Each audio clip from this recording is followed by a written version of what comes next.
most proud of are the results of our election in 2010.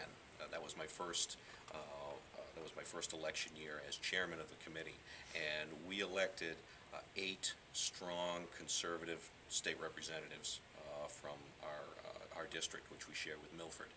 And we've got within our delegation, we have several committee chairmen, very senior members of the legislature, and real strong conservatives, excellent representatives for our district. So I'm most proud of that. Now, leading up to that, of course, it's the organizing, it's the outreach, it's the communications, and the fundraising. And we were able to increase all of those over the last few years. I began the effort at the communication side when I was secretary of the committee. We launched a new website during that time.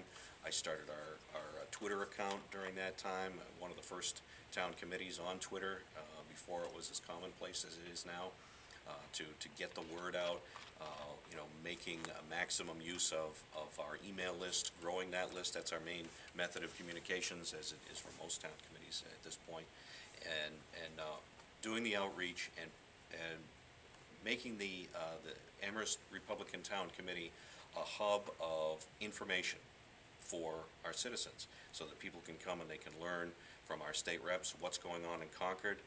We can update them on what's going on in Washington. We can update them.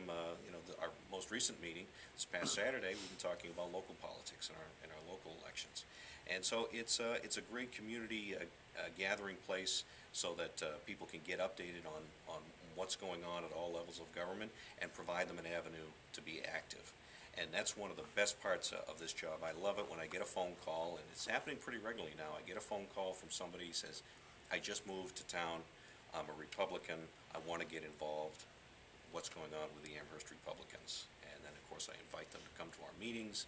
I put them on our email list and get them started on their path to activism. And through that, we grow the town committee, we grow the party, and we keep good Republican leadership in the state. Early on, when I was still doing New Hampshire Taxpayer Radio, I went and spoke at one of your town committee meetings, and as I understand it, the meetings have gotten a lot bigger. You had to get to a bigger room, because the room we were in was full, but it was a small room. Yes, we, shameless plug, we meet at Joey's Diner the first Saturday morning of each month at 8 a.m. for breakfast. And at the time that you spoke to our group, Joey had that back room. It was kind of a little function room in the back. And that's where we used to have our meetings. Now, that's since been turned into a pizza oven as Joey has expanded his menu. So stop by Joey's Diner and check out the pizza. It's pretty good, but we lost our meeting room. But it worked out fairly well, because at the time that we got kicked out of that room, we were exceeding capacity anyway. We really were outgrowing the room. So now we meet in the front of the restaurant, and we can sometimes fill all the seats in the front of that restaurant. So we're gaining membership.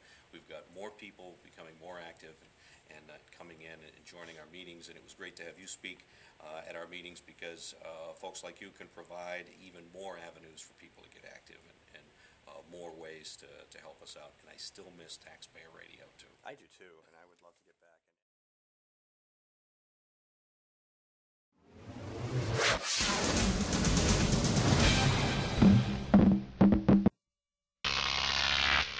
GrokTV.